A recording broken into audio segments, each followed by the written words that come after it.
हमने कल पढ़ा था दर्पण। दर्पण तक हमने ये पढ़ा था, दर्पण हमें आगे क्लास में पढ़ना था। कल हमने पढ़ा कि प्रकाश क्या होता है। प्रकाश एक प्रकार की ऊर्जा है जो अदृश्य रूप में होता है, स्वयं अदृश्य होकर के वस्तु को दृश्य करवाने का कार्य करता है। हमने कहा कि जो तरंगदैर्घ्य प्रकाश होती है वो लगभग 3800 एंगस्ट्रॉम से 7800 एंगस्ट्रॉम के मध्य की होती है।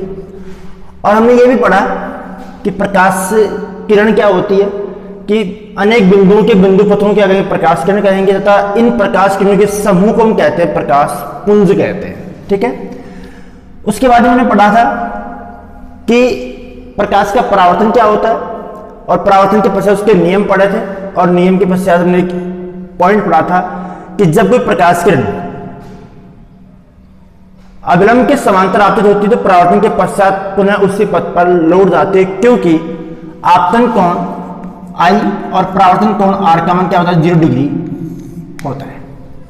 ठीक है, आगे हम पढ़ेंगे मिरर। मिरर मिरर क्या होता है?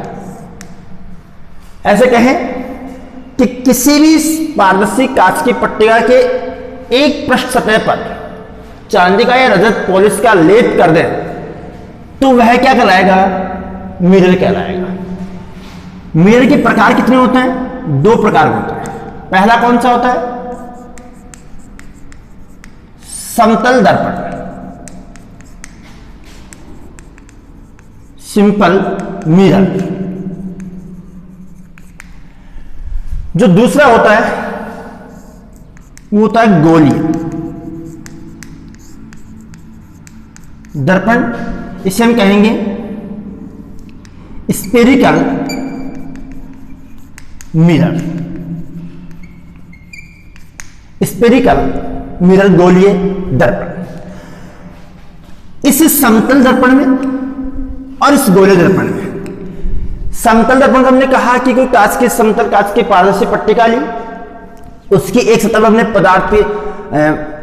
परावर्तक पदार्थ के लिए कड़ी रजत ले लिया, पॉलिश ले ली या कोई चांदी ले लिया, तो उसकी वो क्या कहलाएगा? समतल दर्पण कहलाएगा। इस समतल दर्पण में जो पॉइंट होता है ये कह सकते हैं कि इसकी फोकस दूरी अनंत होती है। क्या होती है? अनंत। दूसरा ये कह सकते हैं कि इससे बनने वाला प्रतिबिंब, इससे बनने वाला प्रतिबिंब वस्तु या बिंब के समान होता है। मतलब ये हुआ कि जब समतल दर्पण से प्रतिबिंब बनेगा तो वह बना प्रतिबिंब, उसकी प्रतिछाया वस्तु के समान होगी। ठीक है, अगला हम ये कह सकते हैं कि समतल दर्पण से बनने वाला जो प्रतिबिंब होता है उस प्रतिबिंब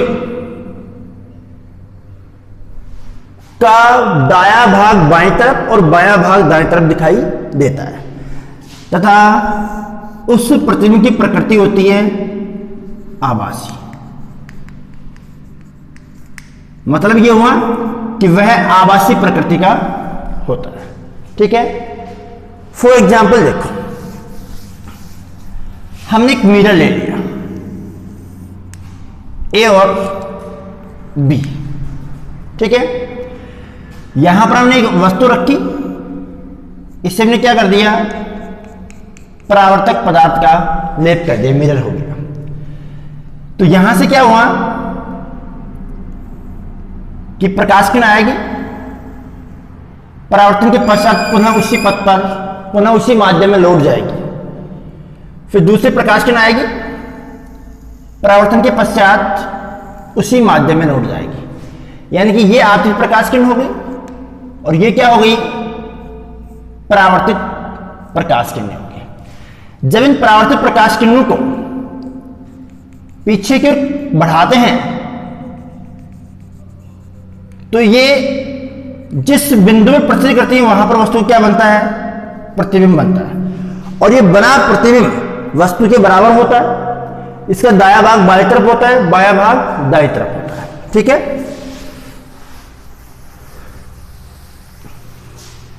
आगे आता है स्फेरिकल मिरर, मतलब गोलीय दर्पण।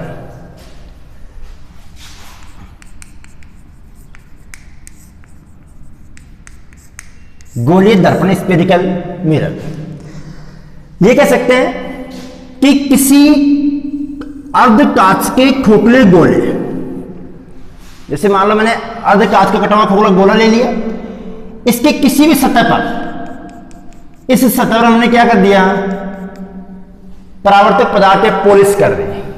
इसे मैंने आगे की डायरेक्ट करके बढ़ा दिया इसे। ये एक खोखले कांच का पारदर्शी गोला है, इसके एक कटे हुई सतह पर हमने पॉलिश कर दी, तो दूसरी सतह परावर्तक का कार्य करते हुए उसे हम क्या कहेंगे, गोलीय दर्पण कहेंगे, स्फेरिकल मिरर कहेंगे। ये जो गोलीय दर्पण होता है वो दो प्रकार का होता है। कौन कौन सा होता है? अवतल दर्पण, अवतल दर्पण और उत्तल दर्पण। कॉनकैव मिरर और कॉन्वेक्स मिरर। ठीक है, ये कॉनकैव है, ये क्या है, कॉन्वेक्स। ठीक है, अब इन दोनों मिररों को हम अलग अलग प्रकार से परिभाषित कर सकते हैं। कैसे? देखो, हमने इसको दो भागों में काट दिया, एक भाग इसका ये हो गया और एक भाग इसका ये हो गया।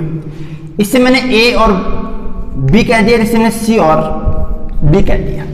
यदि इसका केंद्र बिंदु यहां पर मानो तो ये कह सकता हूं कि ये दो चाप हो गए, एक ए बी चाप और एक सी डी चाप हो गया। दो चाप है जिसका केंद्र बिंदु क्या है, समान है, सी केंद्र बिंदु है। ठीक है, इसमें दो पॉइंट है, एक उभरी हुई सतह है और एक अंदर धसी हुई सतह है। यदि इस उभरी हुई सतह पर पॉलिश कर दें, किसी परावर्तक पदार्थ का लेप कर दें और अंदर धसी हुई परत या अंदर धसा हुआ भाग, इसे हम कहेंगे अवतल भाग। अवतल भाग, अवतल भाग कैसे? अंदर धसा हुआ भाग अवतल, मतलब अंदर धस रहा है, अवतलाकार है, क्या हो गया, अवतल भाग हो गया। ये क्या है, उत्तल भाग। ये क्या है, उत्तल भाग। इसके अंदर अवतलाकार भाग में क्या करेंगे, पॉलिश करेंगे, परावर्तक पदार्थ का लेप करेंगे। तो उसको परिभाषित कैसे करेंगे कि अर्ध कटे हुए खोखले कांच के गोले का एक भाग पर पॉलिश कर दे और उसका अवतल भाग परावर्तक का कार्य करते उसे कहेंगे अवतल दर्पण कहेंगे। मतलब अपनी भाषा में इसको ऐसे भी कह सकते हैं कि यदि किसी अर्ध कटे हुए कांच के खोखले गोले के उभरी हुई सतह पर परावर्तक पदार्थ का लेप कर दें, पॉलिश कर दें और अंदर धसी हुई सतह परावर्तक का कार्य करें, तो वह दर्पण अवतल दर्पण कहलाता है। अवतल दर्पण कहलाता है। ठीक है, ठीक उसी तरीके से यदि किसी अर्ध कांच के खोखले गोले की अंदर धसी हुई सतह पर परावर्तक पदार्थ का लेप कर दें या पॉलिश कर दें और उभरी हुई सतह परावर्तक का कार्य करें, तो उसे हम कहेंगे उत्तल दर्पण कहेंगे। ठीक है, मतलब यह हुआ कि गोलीय दर्पण दो प्रकार का होता है, एक उत्तल दर्पण और दूसरा अवतल दर्पण। अवतल किसे कहेंगे, उभरी हुई सतह पर पॉलिश होगी, अंदर धसी हुई सतह क्या होगी, परावर्तक का कार्य करेगी। उत्तल किसे कहेंगे, अंदर धसी हुई सतह पर पॉलिश होगी और उभरी हुई सतह परावर्तक का कार्य करेगी। ठीक है, अब हम पढ़ेंगे दर्पण से संबंधित कुछ महत्वपूर्ण परिभाषाएं। मतलब गोलीय दर्पण से संबंधित कुछ महत्वपूर्ण परिभाषाएं, some important definition related to spherical mirror. ठीक है, पहला देखो, मैंने इसमें पहले बनाया कांच का खोखला गोला ले लिया, ये ले लिया, इसका केंद्र बिंदु क्या हो गया, इसको मैंने मान लिया C।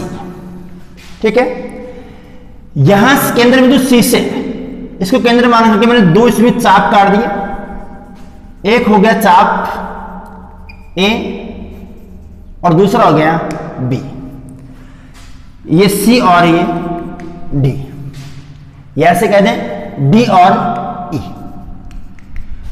तो ये कहें कि इसमें एक भाग को मैंने अलग ले लिया, ये क्या हो गया, ये A हो गया और ये क्या हो गया B, ये क्या है C है। ठीक है, इस ये जो चाप है इसे हम कहेंगे द्वारक, इसे क्या कहेंगे हम, द्वारक। तो पहला पॉइंट होता है द्वारक। द्वारक किसे कहेंगे कि दर्पण के कटे हुए चाप की जो लंबाई होती है, उस चाप की लंबाई को ही हम क्या कहेंगे, द्वारक कहेंगे, या इस चाप के व्यास को हम क्या कह सकते हैं, द्वारक कह सकते हैं। या तो ऐसे कह दें कि ये जो चाप है इस चाप की लंबाई को द्वारक कह सकते हैं, या इसका जो व्यास होता है चाप का व्यास, उसे हम क्या कह सकते हैं, द्वारक कह सकते हैं। ठीक है, दूसरा ध्रुव, पोल, इसे हम P द्वारा व्यक्त करते हैं और इसे हम D द्वारा व्यक्त करते हैं। ध्रुव P क्या होता है कि दर्पण के द्वारक का मध्य बिंदु, या ऐसे कह दें बस दर्पण का मध्य बिंदु या द्वारक का मध्य बिंदु, कुछ भी कह सकते हैं। ये दर्पण का मध्य बिंदु क्या हो गया P, ये क्या कहलाता है, इसका दर्पण का ध्रुव कहलाता है।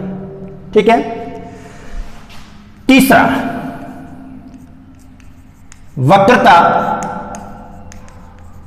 केंद्र, इसे हम C द्वारा व्यक्त करते हैं। क्या होता है वक्रता केंद्र, कि दर्पण को खोखले कांच के गोले का बना हुआ मानते हैं। मतलब ये हुआ कि इस दर्पण को हम कांच के खोखले गोले द्वारा काटते हैं। ये कांच का खोखला गोला है, पारदर्शी, इसका कटा हुआ मानते हैं। तो उस कांच के खोखले गोले के केंद्र को दर्पण का वक्रता केंद्र कहते हैं। मतलब कि दर्पण खोखले कांच के गोले का बना होता है, उस खोखले कांच के गोले के केंद्र को दर्पण का वक्रता केंद्र कहते हैं। चौथी परिभाषा होती है इसमें मुख्य अक्ष, प्रिंसिपल एक्सिस, मुख्य अक्ष। मुख्य अक्ष क्या होता है, ये जो वक्रता केंद्र है और दर्पण का ये ध्रुव है, इस वक्रता केंद्र और ध्रुव, इन दोनों बिंदुओं को वक्रता केंद्र, दर्पण के वक्रता केंद्र और ध्रुव, दोनों बिंदुओं को मिलाने वाली जो रेखा होती है उसे हम कहते हैं मुख्य अक्ष कहते हैं। मतलब ये हुआ कि वक्रता केंद्र और ध्रुव को मिलाने वाली सरल रेखा को हम क्या कहेंगे, मुख्य अक्ष कहेंगे। ठीक है, ये क्या हो गया, इसका वक्रता केंद्र हो गया, ये क्या हो गया, इसका ध्रुव हो गया। अब बात आती है फोकस बिंदु, 5वां पॉइंट हमारे पास में है मुख्य फोकस बिंदु। क्या होता है मुख्य फोकस बिंदु, हमने दर्पण लिया, हमने मुख्य अक्ष बनाया दर्पण पर, ये ध्रुव P हो गया, ये क्या हो गया, वक्रता केंद्र C हो गया, ये इसका द्वारक हो गया। मुख्य अक्ष के समांतर, जब भी कोई प्रकाश किरण मुख्य अक्ष के समांतर दर्पण पर आपतित होती है तो परावर्तन के पश्चात मुख्य अक्ष के जिस बिंदु से गुजरती है, मतलब आपतित प्रकाश किरण और परावर्तित प्रकाश किरण, परावर्तन के पश्चात मुख्य अक्ष के जिस बिंदु पर से गुजरती है उस बिंदु कहते हैं मुख्य फोकस बिंदु कहते हैं। ठीक है, अगला है वक्रता त्रिज्या, इसे कैपिटल आर द्वारा व्यक्त करते हैं, वक्रता त्रिज्या। इस वक्रता को हम दो तरीके से परिभाषित कर सकते हैं। कैसे कर सकते हैं कि दर्पण खोखले कांच के गोले का बना होता है, उस खोखले कांच के गोले की त्रिज्या को क्या कहेंगे, वक्रता त्रिज्या कहेंगे। एक परिभाषा ऐसे कह सकते हैं। दूसरी ये कह सकते हैं कि दर्पण की वक्रता केंद्र और ध्रुव के जो मध्य की दूरी होती है, उस मध्य की दूरी क्या कहेंगे, वक्रता त्रिज्या कहेंगे। मतलब ये हुआ कि दर्पण के वक्रता केंद्र व ध्रुव के मध्य की दूरी वक्रता त्रिज्या कहलाती है। फिर बात आती है फोकस दूरी। अगला पॉइंट है फोकस दूरी, स्मॉल एफ। ऐसे इसके परिभाषित कर सकते हैं कि मुख्य फोकस बिंदु व ध्रुव के मध्य की दूरी होती है, उस दूरी को हम क्या कहेंगे, मुख्य फोकस दूरी कहेंगे या फोकस दूरी कहेंगे। इसे स्मॉल एफ द्वारा व्यक्त करते हैं। ठीक है, ये दर्पण से संबंधित कुछ महत्वपूर्ण परिभाषाएं थी, ये हमें याद रखनी होती है। ठीक है,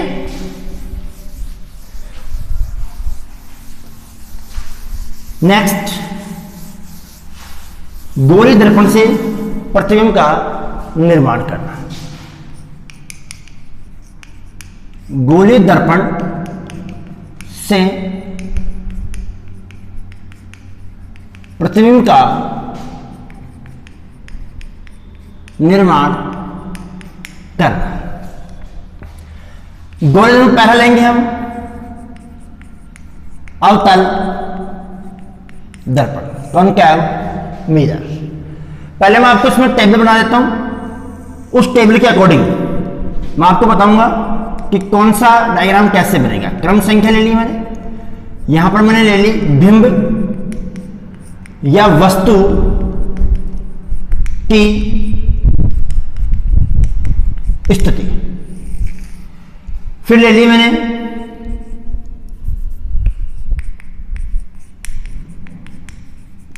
प्रतिबिंब की स्थिति, फिर ले लिया मैंने आकार,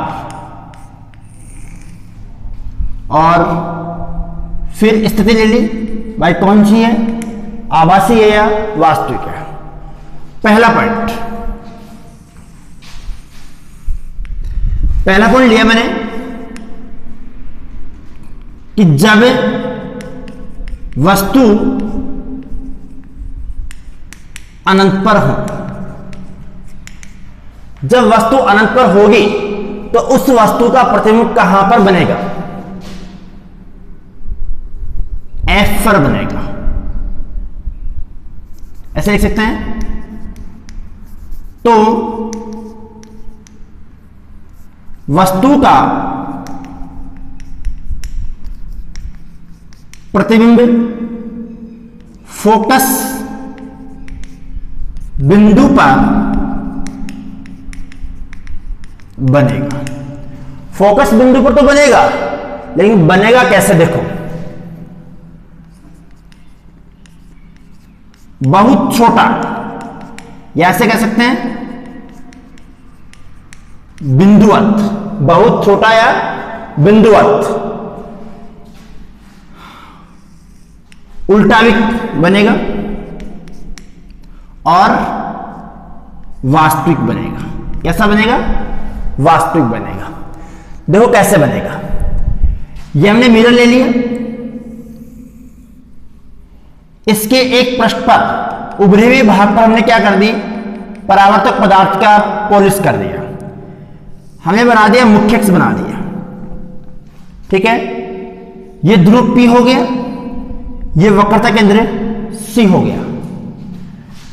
वस्तु अनंत पर है, इधर क्या हो गया, अनंत हो गया। ठीक है, हम ये मान के चल रहे हैं कि अनंत से कोई प्रकाश किरण आ रही है, और कैसे आ रही है, मुख्य अक्ष के समांतर आ रही है।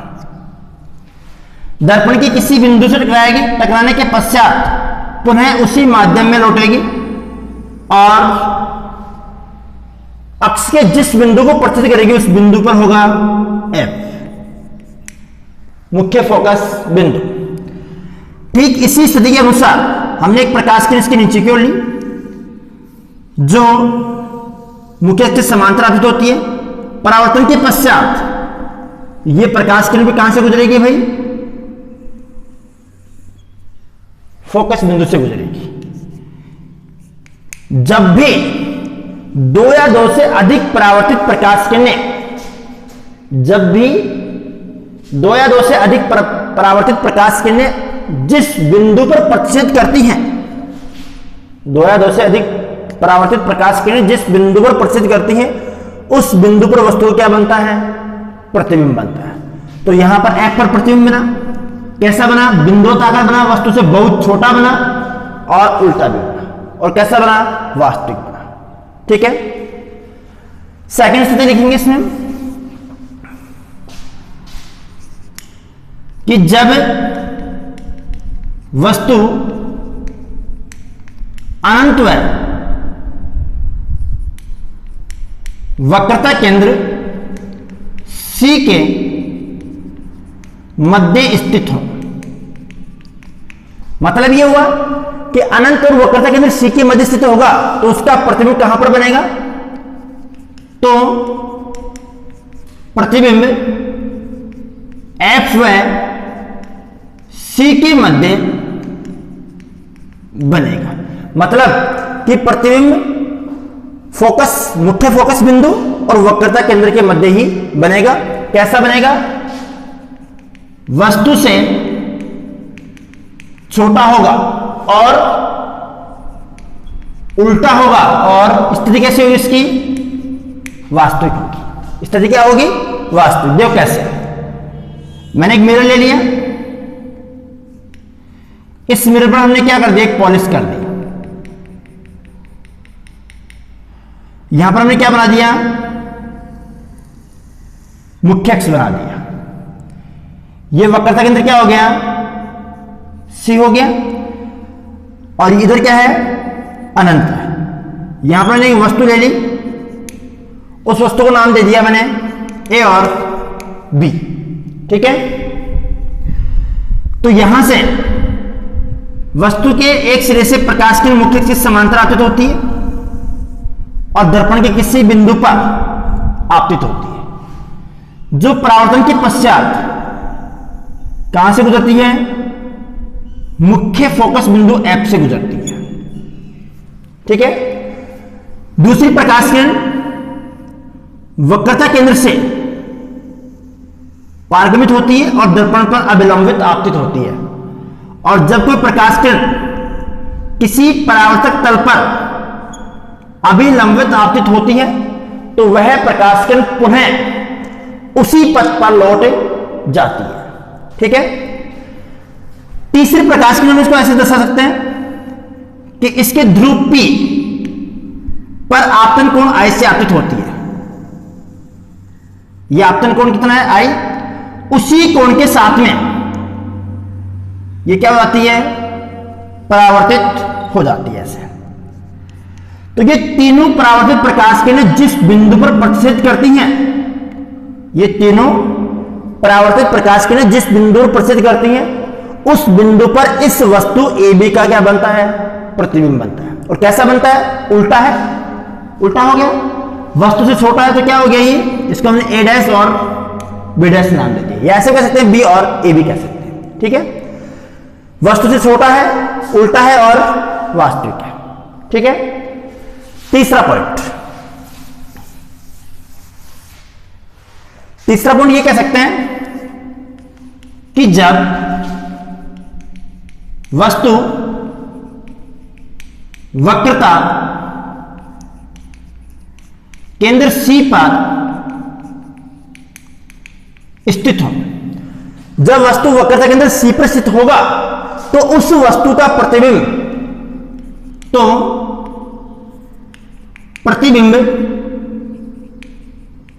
वक्रता केंद्र C पर ही बनेगा।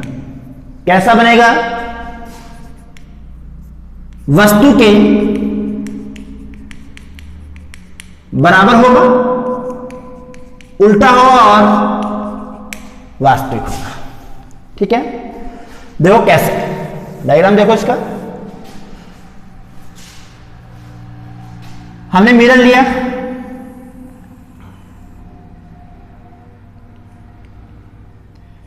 और इस पर हमने परावर्तक पदार्थ का क्या कर दी? पॉलिश कर दी। यहां हमने क्या बना दिया? मुख्य अक्ष बना दिया, जिसके क्या हो गया? वक्रता केंद्र C हो गया। ठीक है, यहां पर C यहां पर मानते हैं इसका।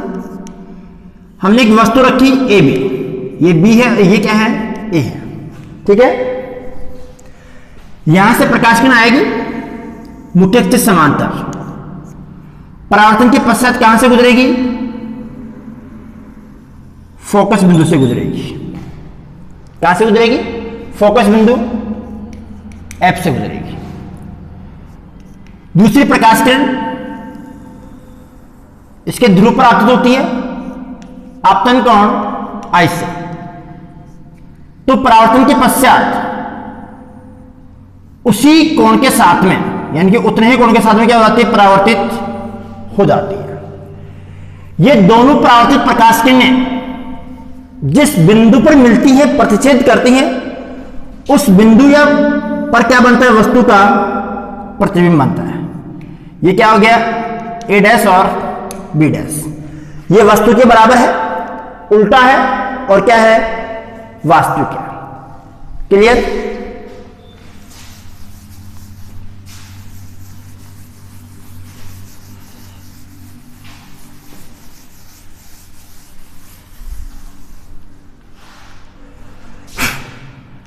अगली स्थिति पढ़ेंगे अपन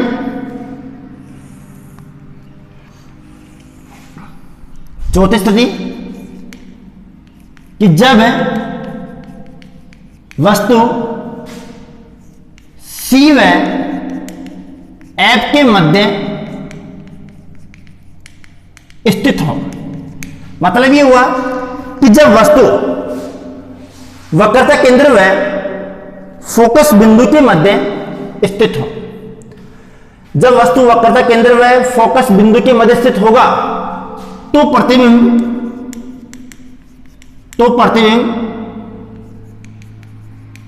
वक्रता केंद्र C व अनंत के मध्य बनेगा। वक्रता केंद्र व अनंत के मध्य बनेगा। वस्तु से बड़ा होगा, उल्टा होगा और वास्तविक होगा। देखो कैसे होगा। हमने मिरर ले लिया, मिरर की क्या कर दी? परावर्तक पदार्थ का लेप कर दिया, पॉलिश कर दिया, मुख्य अक्ष बनाया। ये वक्रता केंद्र क्या हो गया? C हो गया और ये क्या हो गया? F हो गया। इनके मध्य मैंने एक वस्तु रखी AB। ये प्रकाश किरण मुख्य अक्ष से समांतर आपतित होती है, तो परावर्तन के पश्चात फोकस बिंदु से क्या हो जाती है? गुजर जाती है। ठीक है, दूसरी प्रकाश किरण ध्रुव P पर आपतन कोण I के साथ में क्या होती है? आपतित होती है। परावर्तन के पश्चात उसी कोण के साथ में क्या हो जाती है? गुजर जाती है। यहां पर वस्तु का प्रतिबिंब बनेगा, ये A डैश और B डैश है। अब ये जो प्रतिबिंब बन रहा है, ये प्रतिबिंब वक्रता केंद्र और अनंत के मध्य बन रहा है। और कैसा बन रहा है? उल्टा है, वस्तु से बड़ा है। और कैसा है? वास्तविक है। ठीक है, अगली स्थिति पांचवी स्थिति। पांचवी स्थिति क्या होती है? कि जब वस्तु दर्पण के फोकस बिंदु F पर स्थित हो तो प्रतिबिंब कहां बनेगा? तो प्रतिबिंब अनंत पर बनेगा। प्रतिबिंब कहां पर बनेगा? अनंत पर बनेगा। कैसा बनेगा? वस्तु से बहुत बड़ा बनेगा। वह अनंत पर बनेगा तो क्या बनेगा? बहुत बड़ा बनेगा और उल्टा बनेगा। और स्थिति कैसे रहेगी इसकी? वास्तविक रहेगी। देखो कैसे, वही हमने मिरर लिया, परावर्तक पदार्थ की पॉलिश कर दी, मुख्य अक्ष बनाया, ये इसका ध्रुव बिंदु हो गया P, ये वक्रता के अंदर C हो गया, ये क्या हो गया? इसका F हो गया। वस्तु को मैंने यहां पर रख दिया, ये A और B वस्तु है। प्रकाश किरण पहले मुख्य अक्ष के समांतर आपतित होगी, परावर्तन के पश्चात मुख्य फोकस बिंदु से गुजरेगी। ठीक है। फिर दूसरी प्रकाश किरण ध्रुव पर आपतित होगी और परावर्तन के पश्चात उसी कोण के साथ में क्या होगी? परावर्तित होकर के गुजरेगी। ये दोनों प्रकाश किरणें आगे की ओर जाती हुई प्रतीत हो रही हैं, मतलब ये अनंत पर जाकर के मिलेंगी, मिल सकती है अनंत पर जाकर के। इसलिए हमने क्या कह दिया कि प्रतिबिंब कहां पर बनेगा? अनंत पर बनेगा, वस्तु से बहुत बड़ा बनेगा और उल्टा बनेगा। क्लियर? लास्ट तस्वीर, लास्ट 6 नंबर स्थिति क्या होती है कि जब वस्तु दर्पण के फोकस बिंदु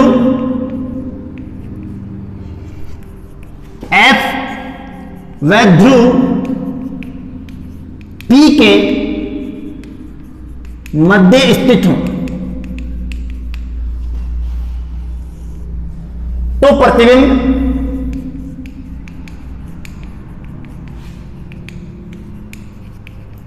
दर्पण के पीछे बनेगा, वस्तु से बड़ा होगा और सीधा होगा।